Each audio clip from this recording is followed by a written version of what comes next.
यजुर्वेद अध्याय नंबर 32 श्लोक और मंत्रा नंबर 3 में लिखा है, नातस्य प्रतिमा अस्ति, उस ईश्वर की कोई प्रतिमा नहीं, कोई अक्ष नहीं, कोई पिक्चर नहीं, कोई फोटो नहीं, कोई पेंटिंग नहीं, कोई मूर्ति नहीं, कोई स्कल्पचर नहीं, कोई स्टैचू नहीं। लिखा है यजुर्वेद में अध्याय नंबर 40 श्लोक नंबर 8 में, ईश्वर पाक है और उसका कोई अक्ष नहीं है।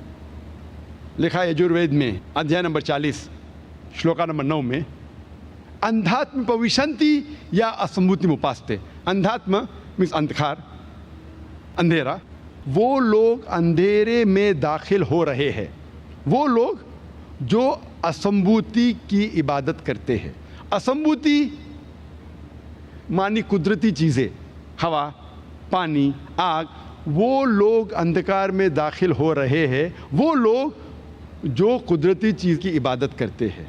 और आगे लिखा है, वो लोग और गहरे अंधकार में और गहरे अंधेरे में ढल रहे हैं, वो लोग जो संभूति की इबादत करते हैं। संभूति मतलब इंसान की बनाई हुई चीज़ें, टेबल, चेयर, मूर्ति, गाड़ी, इसकी अगर इबादत करेंगे तो और गहरे अंधकार में आप जाएंगे। लिखा है ऋग्वेद में किताब नंबर 20 अध्याय नंबर 58 श्लोका नंबर 3 में, देव माँ असि, उसके मानी ईश्वर महान है।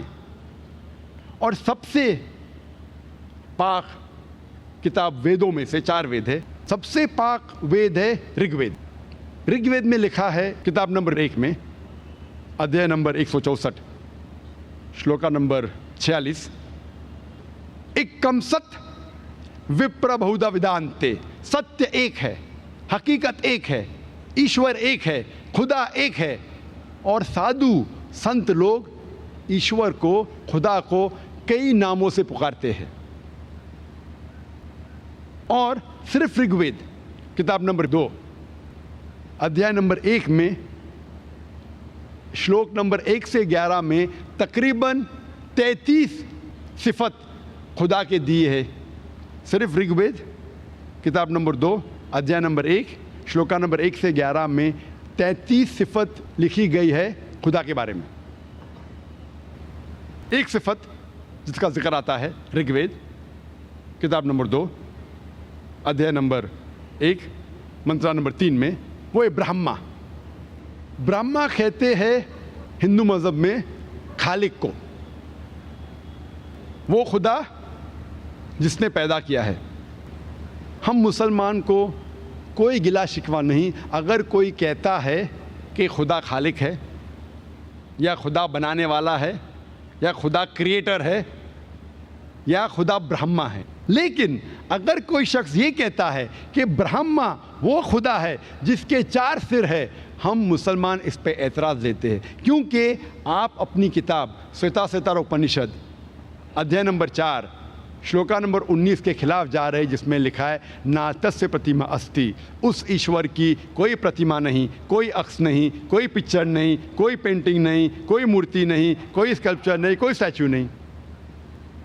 और एक सिफत जो दी गई है ऋग्वेद में किताब नंबर 2 अध्याय नंबर 1 मंत्र नंबर 3 में, वो है विष्णु। विष्णु हिंदू मज़हब में कहा जाता है वो खुदा को जो रब है, जो पालने वाला है। इंग्लिश में तर्जुमा करेंगे तो हो जाता है सस्टेनर। हम मुसलमान को कोई एतराज़ नहीं अगर कोई कहता है कि खुदा सस्टेनर है या खुदा रब है या खुदा विष्णु है। लेकिन अगर कोई शख्स ये कहता है कि विष्णु वो खुदा है जिसके पास 4 हाथ है, एक हाथ में चक्रा है, दूसरे हाथ में कौंच है और वो पानी पे जा रहा है सांप पे या उड़ रहा है हवा में गरुड़ा पे, हम मुसलमान उसके ऊपर एतराज़ लेते हैं, क्योंकि ये उनकी मज़हबी किताबों के भी खिलाफ है। यजुर्वेद अध्याय नंबर 32 श्लोका नंबर 3 में लिखा है, नातस्य प्रतिमा अस्ति, उस भगवान की कोई मूर्ति नहीं, कोई अक्ष नहीं, कोई प्रतिमा नहीं, कोई पिक्चर नहीं, कोई पेंटिंग नहीं, कोई स्टैचू नहीं। लिखा है ऋग्वेद में किताब नंबर 8 अध्याय नंबर 1 श्लोका नंबर 1 में माँ चिदनिधि संसद, इबादत सिर्फ उस ईश्वर की करो, तारीफ सिर्फ उसकी है। लिखा है ऋग्वेद में किताब नंबर 6 अध्याय नंबर 45 श्लोका नंबर 16 में, या एक इतमुश्ती ही, इबादत करो सिर्फ एक खुदा की, तारीफ सिर्फ उसकी है। और हिंदुइज्म का ब्रह्म सूत्र, हिंदू धर्म का ब्रह्म सूत्र है एकम ब्रह्म द्योत्या नास्ते, नेना नास्ते किंचन। भगवान एक ही है, दूसरा नहीं है, नहीं है, नहीं है, जरा भी नहीं है। There is only one God, not a second one, not at all, not at all, not in the least bit. जब हम हिंदू मज़हब की किताबों का मुताला करते हैं, हमें पता चलता है हिंदू धर्म के बारे में, और हिंदू धर्म में खुदा किसे कहते हैं। इससे बेशक हिंदू और मुसलमानों में भाईचारा बढ़ेगा। जब अब ये जान ले कि खुदा किसे कहते हैं हिंदू मज़हब में, और हिंदू मज़हब क्या कहता है खुदा के बारे में, इंशाअल्लाह ये भाईचारा बढ़ेगा।